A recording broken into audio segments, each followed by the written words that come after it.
Assalamualaikum warahmatullahi wabarakatuh. Apa kabar sahabat beriman? Selamat datang di Magenta Islam. Dalam sebuah hadis sahih yang dikeluarkan oleh Imam Abu Daud dan Ahmad, dinarasikan oleh Abu Hurairah bahwa Rasulullah SAW bersabda, ada dua orang laki-laki bersaudara dari Bani Israel. Seseorang dari mereka adalah ahli maksiat, sedangkan yang satunya ahli ibadah, yang mana ketika meninggal sang ahli maksiat malah dimasukkan ke dalam surga, sedangkan sang ahli ibadah masuk neraka. Bagaimana begitu sahabat beriman? Lalu apa yang terjadi sebenarnya? Temukan jawabannya dengan menyimak video ini hingga akhir. Inilah alasannya ahli maksiat masuk surga, ahli ibadah masuk neraka, versi dari Magenta Islam. Cukuplah dosa-dosa yang lalu membuatnya terpuruk, terjerembab dalam kegelapan menjalani hidup. Taubat ini menjadikan pendosa berhak menerima surga. Taubatnya menjadi api membara yang menghapus karat-karat pada besi. Dosa yang lama hingga telah lenyap tak tersisa. Tetesan air taubat membuat hatinya menjadi orang yang lebih baik dari sebelumnya. Kehidupan berubah drastis 180 derajat. Ingat dengan kisah pembunuh 100 orang sahabat beriman? Dia merupakan pendosa kelas kakap. Membunuh sampai berjumlah ratusan bisa disebut sebagai penjagal. Namun apa yang terjadi? Dia pun bertaubat, menyerahkan diri kepada Allah atas dosa-dosa yang telah diperbuat. Allah menerima pengharapannya meski jalan menuju perubahan terhenti karena maut. Ya, dia pendosa yang masuk surga. Dia mantan pelaku dosa besar yang diperselisihkan oleh dua malaikat yang mendatanginya, tapi dimenangkan oleh malaikat rahmat, malaikat yang menuntunnya ke surga. Kisah ini sama dengan kisah yang akan kita ulas setelah ini sahabat beriman. Namun sebelum lanjut, klik dulu tombol loncengnya supaya kita tetap bertebar syiar melalui channel ini. Mari berbagi pengetahuan dan ilmu yang bermanfaat. Amin ya robbal alamin.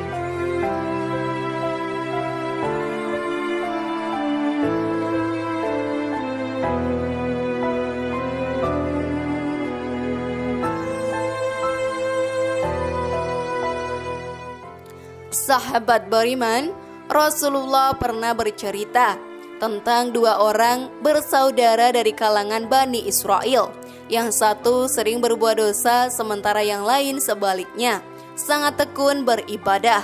Yang terakhir disebut ini rupanya tak henti-hentinya menyaksikan saudaranya itu melakukan dosa hingga mulutnya tak betah untuk tidak menegur. Berhentilah, sergahnya.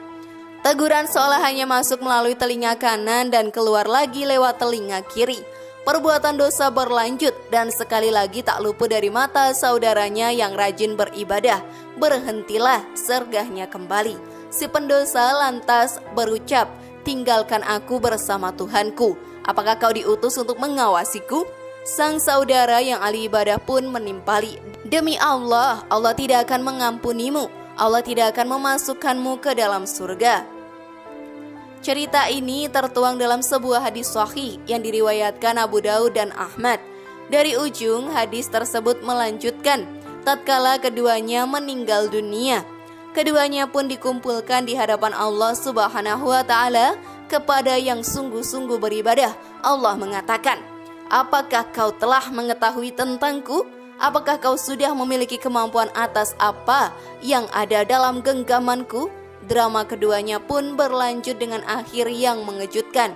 Pergi dan masuklah ke surga dengan rahmatku, kata Allah kepada si pendosa. Sementara kepada ahli ibadah, Allah mengatakan, wahai malaikat, giringlah ia menuju neraka.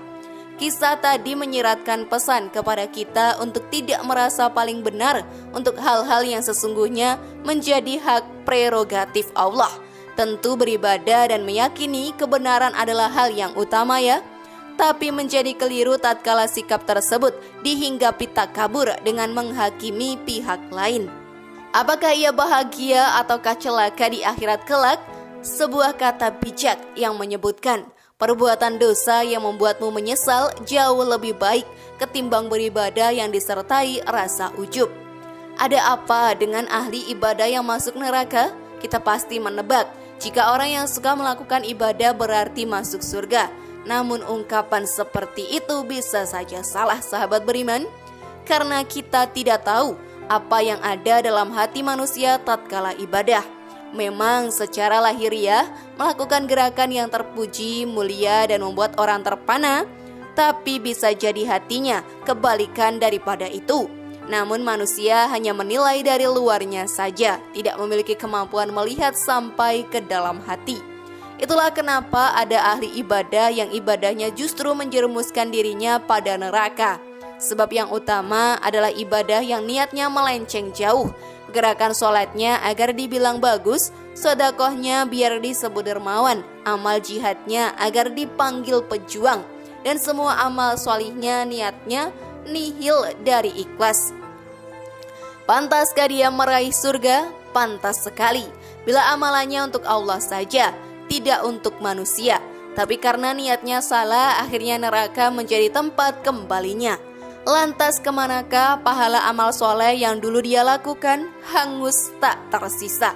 Sungguh mengerikan, bukan, sahabat beriman? Karena beramal ingin dilihat manusia, pahalanya terhapus seketika itu. Logikanya bagaimana orang yang bisa masuk ke sebuah perusahaan yang terjaga ketat tanpa kartu identitas? Amal soleh itulah kartunya.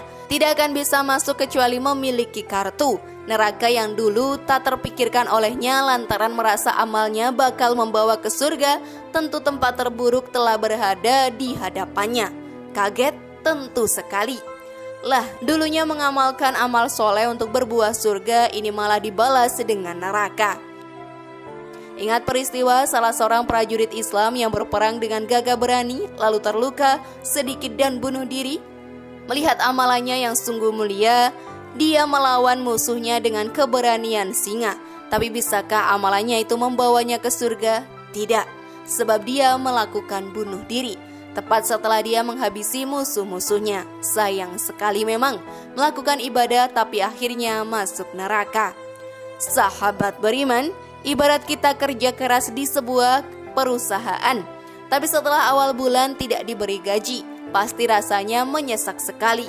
Nanti peristiwa yang buat menyesak lebih parah lagi. Sudah ibadah mati-matian, ternyata semua itu tidak ada manfaatnya sedikit pun, malah diseret ke neraka oleh para malaikat. Kemudian kalau ditanya mau pilih mana, jadi pendosa yang masuk surga apa ahli ibadah yang masuk neraka? Pilihan yang terbaik adalah dengan terus berusaha menjadi lebih baik lagi dengan meningkatkan kualitas ibadah kita. Setiap kelalaian kita, jadikan itu momen permohonan ampun kepada Allah Subhanahu wa Ta'ala. Kenapa tidak memilih menjadi pendosa yang masuk surga? Karena kita tidak akan pernah tahu dari jalan mana kita selamat dari neraka. Tentang etika dakwah, Islam pun mengajarkan bahwa tugas seorang mubalik sebatas menyampaikan, bukan mengislamkan, apalagi menjanjikan kenikmatan surgawi. Vonis terhadap orang ini dan itu sebagai golongan kafir atau bukan, masuk neraka atau surga, sangat tidak dianjurkan karena melangkahi Rabb, penguasa seluruh ciptaan.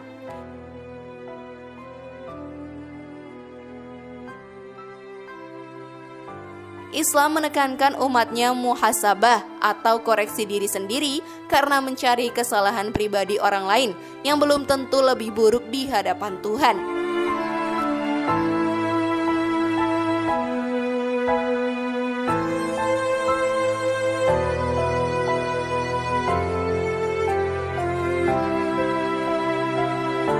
Moral dari cerita tadi punya nilai yang sangat mendalam. Pertama, banyak orang bisa melihat sebutir debu di mata orang lain, tetapi tidak bisa melihat sebatang pohon yang ada di matanya sendiri. Begitu banyak orang yang sibuk mengurusi dan membicarakan aib orang lain, tetapi lupa terhadap aibnya sendiri. Mungkin kita adalah bagian dari mereka. Lupa akan aibnya sendiri membuat pelakunya tidak kunjung memperbaiki diri sendiri. Kedua, seseorang masuk surga itu bukan karena amalan atau ibadahnya, bukan karena ilmunya, bukan karena kekayaannya, bukan pula karena keturunannya. Seseorang masuk surga itu semata-mata karena rahmat Allah Subhanahu wa Ta'ala. Karena itulah Semua ibadah yang dilakukan seseorang hendaknya bertujuan untuk mendapatkan rahmatnya. Wallahu a'lam bishawab.